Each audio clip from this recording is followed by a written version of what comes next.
और आप सभी को हलछठी की बहुत बहुत शुभकामनाएं। कहते हैं ये व्रत अवश्य करना चाहिए जिनकी संतान है।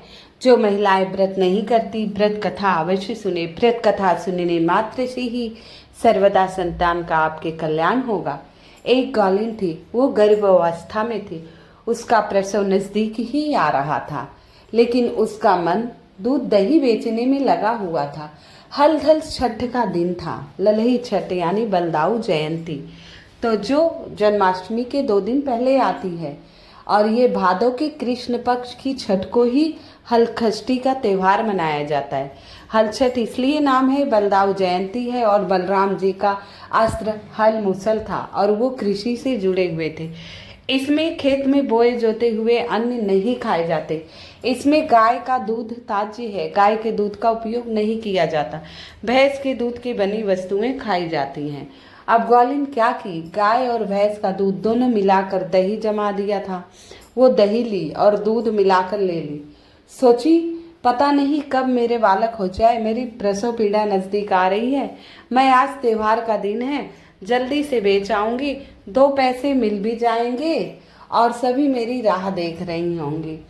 ये सोचते हुए सिर पे मटका ली, हाथ में बाल्टी ली दूध की और चिल्लाते हुई दूध ले लो, दही ले लो, दूध ले लो, दही ले लो, ऐसे करते हुए काफी लंबे रास्ते तक निकल गई। हल्का से एक जंगल आया रास्ते में, उसकी प्रसव पीड़ा वहीं आरंभ हो गई। बहुत तेज तेज उसे दर्द उठने लगा। अब वो दूध दही एक किनारे कर लेट गई और भगवान को याद करने लगी, माता जगत जननी को।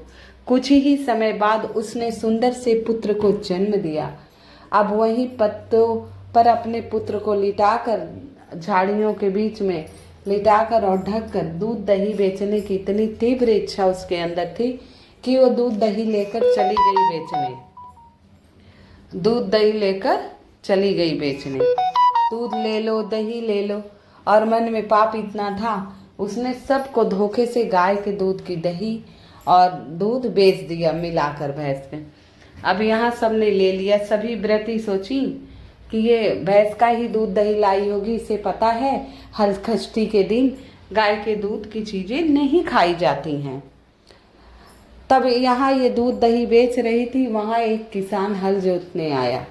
हल जोत रहा था, उसे झाड़ियों के बीच में वो बच्चा नहीं दिखा। हल कोने में गया और वो बच्चा हल से आधा आधा कट गया। अब जब उसके हल में खून सा लगा तो वो विचलित हो गया। कोई जानवर जब देखा तो छोटा सा बच्चा, उसे बड़ा दुख हुआ। अब झड़बेड़ी का पेड़ था, वो काटा तोड़ा और धागा लपेट कर उस बच्चे को सिल दिया। बच्चे को सिल के वहाँ से चला गया। और यहाँ दूध दही बेचने में ग्वालिन मस्त थी एकदम। दूध दही बेचकर जब वो अपने बच्चे को लेने आई तो देखी सिला पड़ा है, बच्चा तो मर गया था।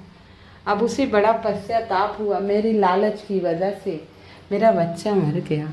अब मैं जा रही हूँ और मैं सबको बता दूंगी मैंने गलती की है, अभी किसी ने व्रत तोड़ा नहीं होगा। गई गांव में और एक जगह गई प्रधान के घर, बोली आप ढिढोरा पिटवा दीजिए, मुझे सबसे कुछ कहना है, हर घर मैं नहीं जा सकती हूँ। तो प्रधान ने, उसकी गांव के प्रधान ने उसकी बात मानी, मुखिया ने, और ढिढोरा पिटवाया कि सब इस बरगद के वृक्ष के नीचे इकट्ठा हो जाइए। ग्वालिन कुछ कहना चाहती हैं महिलाओं से। सारी महिलाएं आई, बोली व्रत है, क्या काम है, अभी तो तू दूध दही बेच के गई थी। बोली मैं आप सबसे क्षमा मांगती हूँ, मुझे माफ़ कर दीजिए, मुझसे बहुत बड़ी गलती हो गई। बहुत रोने लगी। तो सब बोली अच्छा बता क्या है। बोली आप लोग माफ़ कर देंगी, गुस्सा तो नहीं करेंगी। बोली नहीं। तो उसने कहा मैंने आप लोगों को, कुछ महिलाएं क्रोधित हुई। फिर जब उसके बच्चे वाली बात सुनी तो सबको दया आ गई। सब गई, बोली आजा चल पूजा कर छठ मैया की। गई, सब छठ मैया की पूजा के लिए और फिर आंचल फैलाकर माफ़ी मांगी और सब ने उसको दुआ दिया, सब ने आशीर्वाद दिया। कहते हैं आशीर्वाद प्रार्थना में बड़ी शक्ति होती है। आशीर्वाद दिए। फिर ग्वालिन वहाँ गई झड़बेड़ी पेड़ के नीचे, तो उसका बच्चा उसे हंसता खेलता मिला, रोता हुआ मिला। बच्चे को उठा कर आई जहाँ महिलाएं इकट्ठा होकर छठ की पूजा कर रही थी। वहाँ उस बच्चे को लिटाया और हल्दी का छापा लगाया, तिलक किया और छठ मैया से कहा, हे छठ मैया आज के बाद मैं ऐसा पाप नहीं करूँगी लालच में, और मैं इस व्रत का भी पालन करूँगी। ये संकल्प लेकर ग्वालिन अपने बच्चे को लेकर घर आई। कहते हैं छठ मैया की पूजा अवश्य करनी चाहिए। अगर आप लोगों के यहाँ व्रत नहीं हो रहा है, जो व्रत कर रही है वहाँ जाइए, प्रणाम करिए और व्रत कथा सुनिए। व्रत कथा सुनाने वाले सभी के पुत्रों की लंबी आयु होती, खूब तरक्की करते हैं, आगे बढ़ते हैं। आप भी ज़्यादा से ज़्यादा इस व्रत को शेयर करिए, व्रत कथा को शेयर करिए और पुण्य फलों की प्राप्ति के भागी बनिए।